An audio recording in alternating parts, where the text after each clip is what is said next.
Hello and welcome to LitExtension, the ultimate shopping cart migration tool. In today's video, I will show you how to get your API token from AmeriCommerce. At first, log into your store's admin area and go to Tools, choose Apps and Add-ons. Scroll down until you see API Apps and Integration. Click New button. Enter the app name and press Next button. Select Single Token Flow.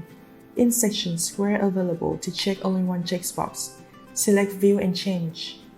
In Tools Permissions and Other Permissions, select all available checkboxes. Press Save button.